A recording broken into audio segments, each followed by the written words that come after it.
Gators Breakdown episode 58 is ready to go. And he was on the call in the field for the SEC Network last Friday for the Orange and Blue debut. And now Gator wide receiver great Chris Doering joins Gators Breakdown to share his thoughts on the Gators after getting to spend a few days close to the program.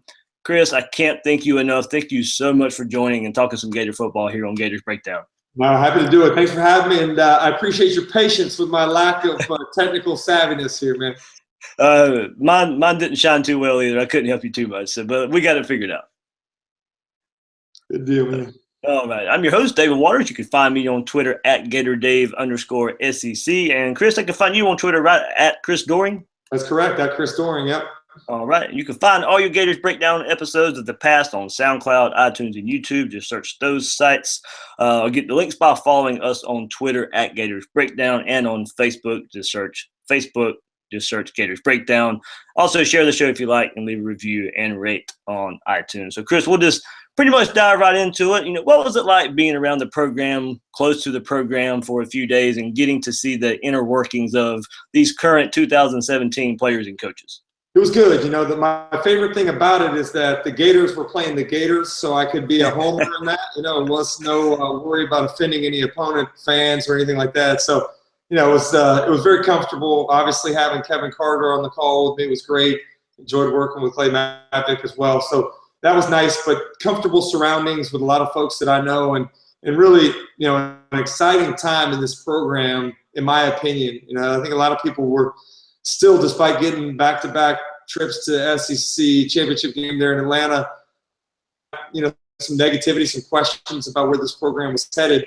But I believe after being around, seeing what happened there in the Outback Bowl, the success that kind of led to a late recruiting surge and a top 12, top 10 signing class, depending on who you're talking to, and then a great spring practice here that revealed that there's a lot of talent on this roster right now. I think, as I mentioned on Twitter the other day, a lot of people kind of quietly, or the coaches quietly optimistic about this team's chances this year. I think people got a little bit of a sneak preview into what they can expect in the fall with some improved offensive players at really all positions, including the offensive line and a defense that may be young but has some talent on it as well. Chris, you mentioned the struggles, and we know it starts at quarterback for the Gators. It struggled there since Tim Tebow has left Gainesville, whether it be Jeff Driscoll, Jacoby Brissett, Treon Harris, and we know what happened with Will Grier when we thought we found the guy, the negative thing that happened there. Felipe Franks, got definitely most of the first team reps late in spring practice, definitely for the spring game, didn't even play in the second half. After being close to the program for a few days, how close is Franks to being the quarterback the Gators need to take that next step and for this offense to launch? Well, obviously I think there's a lot of pressure on him. There's a high expectation level. The guy's got tremendous upside, a skill set, 6'6", strong, powerful arm, athletic.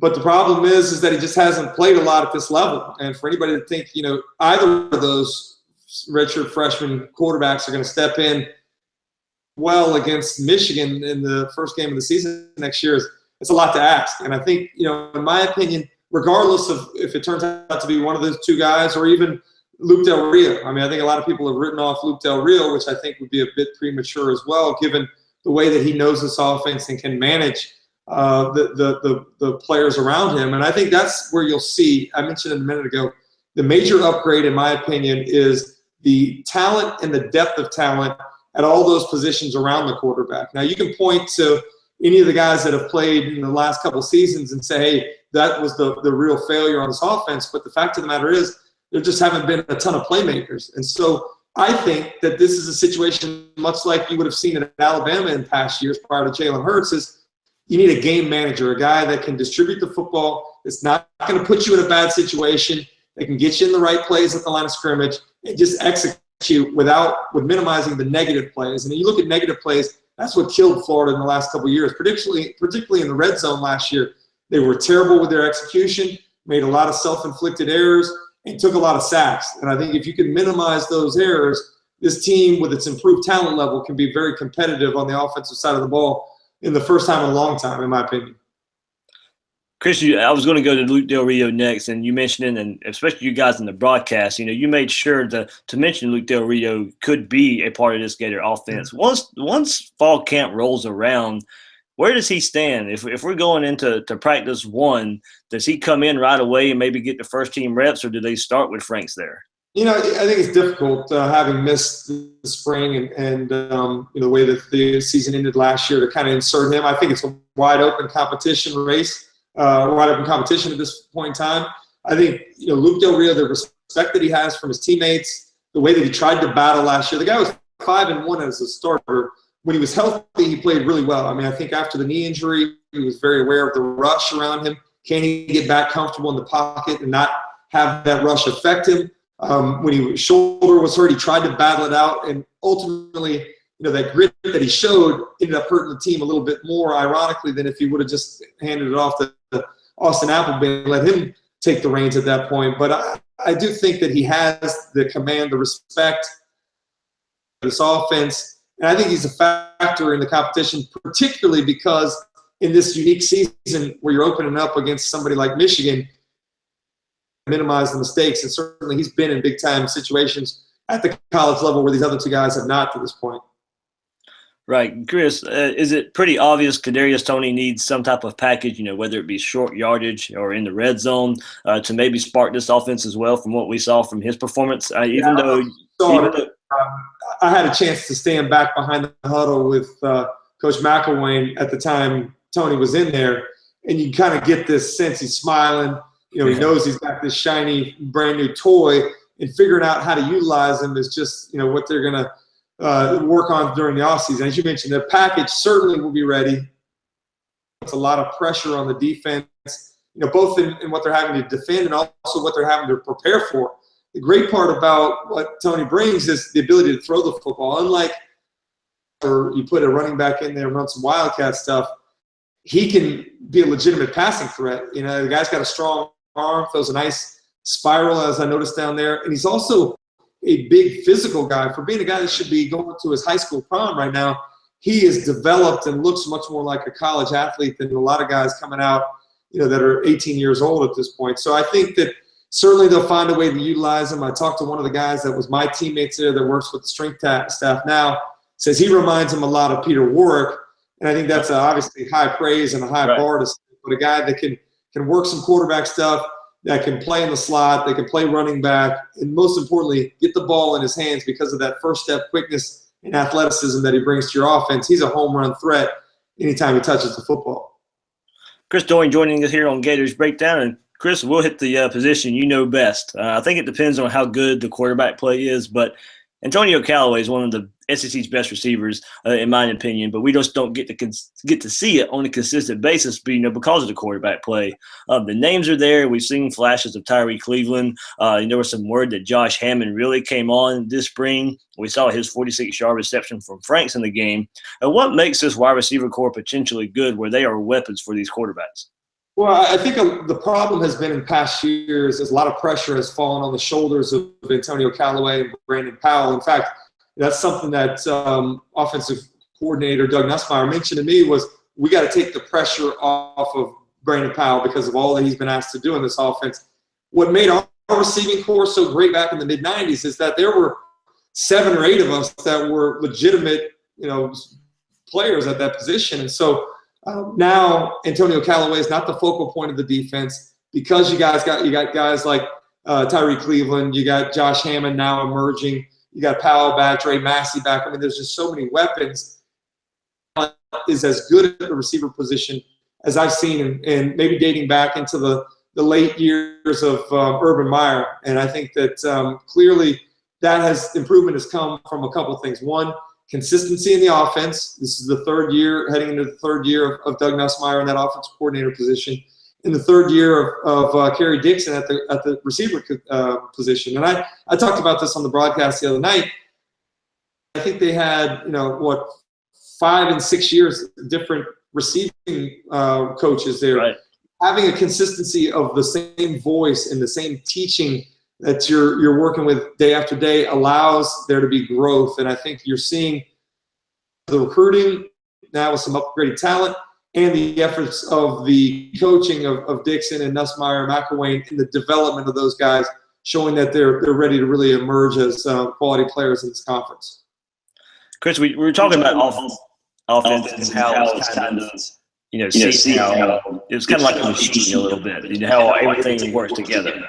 Jordan Scarlett just didn't see, stacked box after stacked box, and the offensive line was able to get a push and some fire on the ball. Is he one of the most underrated backs in the SEC because of the lack of help and him kind of creating his own yardage? Well, I like him a lot, and I think one of the things is he emerged as the go-to guy in the latter half of the season. Particularly, one of the games that stands out in my mind is that LSU game and what he did in kind of single-handedly putting the team on his back there. I think he's going to continue to get better. He's a one-cut guy, gets downhill quickly and physical, finishes runs with physicality. That's exactly what you want. The good thing about it is you have some experience with Thompson and Pirine. As we all know, in this conference, you need multiple players at the running back position. And so I think, again, some quality talent at that position. But Scarlett's got to be the guy that's the bell cow that gets the majority of the touches, as he's demonstrated not only his ability to run consistently, but able to protect the football. And that's something that Mark Thompson really hasn't shown, that I know it's frustrated the coaching staff as well. Yeah, we brought that up. We did our own Gators breakdown, spring review, spring practice or spring game review last night. And Thompson was one guy I singled out going into the game because I thought he would get plenty of chances. But, like you said, it's the inexcusable fumbles that kind of hold him back. The talent's there, I think, but we really just see that main problem keep creeping up. Yeah. Going to the defensive side of the ball, how different, and I don't think we saw enough Friday night, but how different would this defense look under Randy Shannon than from Jeff Collins? I don't think a ton different. I think there'll be some subtle changes, but I mentioned this to Kevin Carter and Clay Mavick the other day after we got done with our production meetings with the coaches on Thursday. Of all the guys that we talked to, McElwain, Nussmeier, Shannon, most pleasantly surprised with the time we spent with Randy Shannon. Everybody kind of talks about him as being a quiet, reserved guy, but getting some insight into the way that he coaches the defensive side of the ball, but the way he goes about teaching and to what he expects of his players. He simplified the calls so that there's not a lot of thinking involved in what those guys are having to do. And secondly, I love the way that he has gone through with all 11 players and taught them the blocking schemes for them to be able to and react and have some cues that can clue them into what plays are coming based upon what the offensive line is showing. So he's educating, and I mentioned this on the broadcast. I know we had some mic problems at points in time in the show, but the way that he goes about teaching, he very easily could be a guy that's over in the chemistry department on campus or in one of the building construction, because he just has this air about him that regardless of the content, with his guys and a way to teach. And I think that's where you're going to see the biggest, not that Jeff Collins couldn't do the same thing, but I really think that he's going to allow these guys to play even faster because of the simplification and the teaching, the knowledge that he's passed along to these guys. Christian, I think we could see that with the way these young linebackers emerged last year. That was his position of coaching when Jeff Collins was on the staff. But the way these young linebackers and the way they came in for Alex Anzalone and Jared Davis, and there wasn't much of a fall off. There was some physicality issues there in like Arkansas game in the first half of the LSU game. But I think the way you would see those guys, build upon those performances and have a great Outback Bowl, I think that kind of also speaks to what you're speaking to about how Randy Shannon can relate to these guys and make it easier for young guys. Yeah, I think that's the really the key is allowing guys, playing football, you're going to get guys that are hurt that are going to have that next man up mentality. And so allowing them to go in and play fast, that's the key. Anything. I talked this about my 13-year-old son, playing basketball. Sometimes he doesn't know where he's going because he's thinking too much. It has to be second nature. And I've experienced that myself at the college and professional level. The times that I've felt the most comfortable with the offense and the game plans and the calls are the times that I'm able to play the most successfully and play the fastest. And I think that's what he's allowed these guys to do with, again, the simplification of his terminology and the way that he's taught these guys. I think the other thing that he does is he puts pressure on everybody in that meeting room. The questions that he asks, if one guy doesn't know, he's asking the next guy, and there's a lot of pressure to not be embarrassed amongst the entire team by not knowing exactly the answer to every question that's posed to them in that meeting room.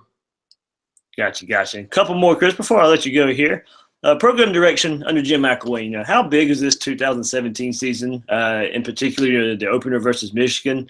It's year 3. The roster is mostly his guys now. Is that Michigan game, and is this season is it defining in any way of Jim McElwain?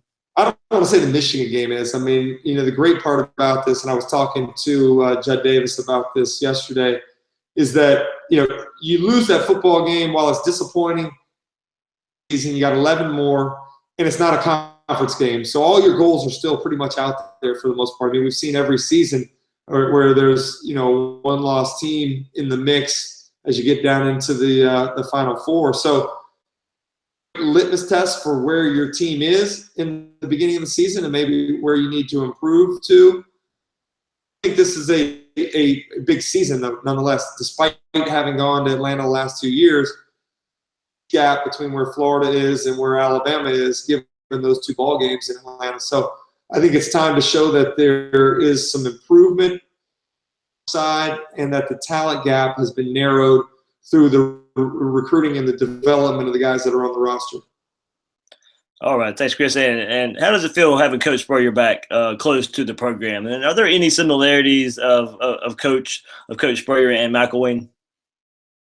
I mean, these guys, the way they go about coaching offense, both of them are a little bit quirky, a little bit different in the way that they approach, the way they talk, the way they talk to the media, the interaction there, the way that they approach, coaching on the field.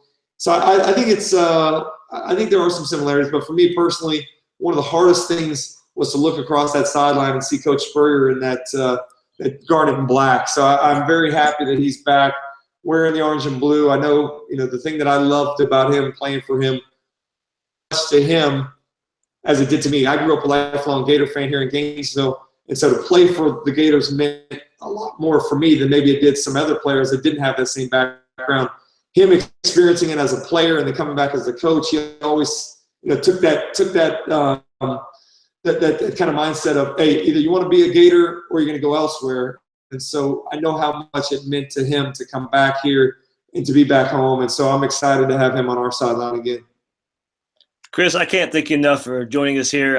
You were on the field. You got to go close up with the program and with these first look of the 2017 Gators. Is there just a quick outlook of the team? Can they win the East or will they compete for the East up there with Georgia and Tennessee? Yeah. The 2-time defending SEC East champs, and until you beat the champ, you got to consider them to be the ones to knock off. So I think clearly there's a lot of excitement around the Georgia program, Jacob Eason being back, recruiting success that Kirby Smart's had the last couple of years.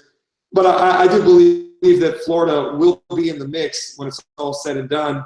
And very well has a great chance, in my opinion, to be back in Atlanta having a third shot at Alabama this year. All right. Doering's got a touchdown. Doering's got a touchdown. Doering's got a touchdown. Chris, I'm pretty sure that call never gets old. It's certainly fun for me, too. And the fact that people still remember that means an awful lot to me as well. All right. Chris, thank you so much for joining us on Gators Breakdown. Thank you, man. Appreciate your time. All right, guys, we'll see you later. We'll have another episode next week. So for Chris, I'm Dave. This has been Gators Breakdown.